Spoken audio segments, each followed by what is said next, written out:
7, 8 কিংবা 9 মাত্রার নয়, 21শে নভেম্বরের সকালের মতো 5.7 মাত্রার আরেকটি ভূমিকম্পে ঘটে যেতে পারে ভয়াবহ বিপর্যয়।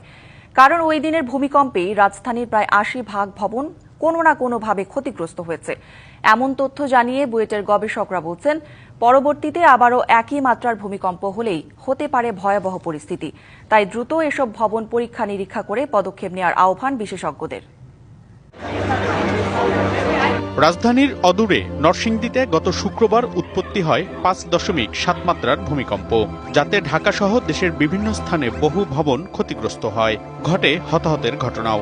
পরে কাছাকাছি এলাকায় কয়েকটি আফটারশক এবং সামনে আরও বড় ভূমিকম্পের আশঙ্কায় আতঙ্ক বিরাজ করছে সবখানেই।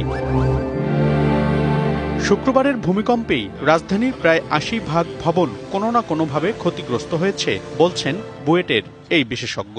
ঢাকা প্রায় 80% ভবনে হালকা পাতলা ক্র্যাক হয়েছে।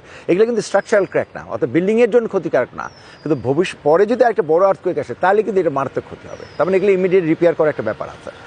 এখন দেখেন, একটা 5.7 কিন্তু ছোট একটা আর্থকুয়েক, কারণ 5.7 থেকে 6.7 এর শক্তি কিন্তু প্রায় 32 গুণ বেশি। তো ইস্যুটা হচ্ছে যে তার মানে আমাদের প্রিপেয়ারনেস কম বেশি অভাব আছে। আমাদের এখন ইমিডিয়েটলি যেটা করা উচিত, বিল্ডিং চেকিং এ নেমে যাওয়া উচিত। ভূমিকম্পের বড় বিপর্যয় ঠেকাতে এখনই কার্যকর পদক্ষেপ না নিলে বড় বিপর্যয়ের শঙ্কা বিশেষজ্ঞদের।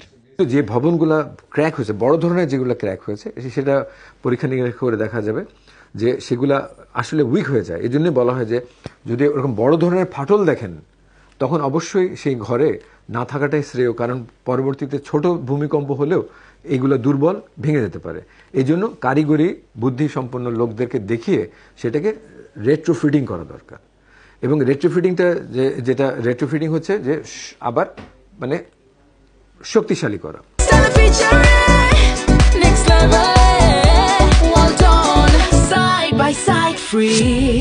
এমন দুর্যোগ মোকাবিলার জন্য এখনই পরিকল্পনা নিয়ে না আগালে কমবে না ঝুঁকি, মত বিশেষজ্ঞদের।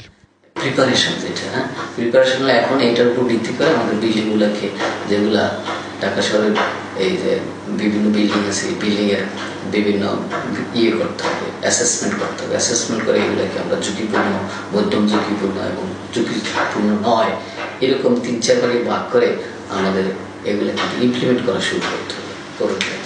আরেকটা হলো আমাদের এই যে ইমার্জেন্সি ম্যানেজমেন্ট, ইমার্জেন্সি রেসপন্স আমরা খুবই দ্রুত। একই সাথে ভূমিকম্প নিয়ে সচেতনতা বৃদ্ধির উপরও জোর দিয়েছেন বিশেষজ্ঞরা। মনিরুল সোহাগ, ডিবিসি নিউজ, ঢাকা।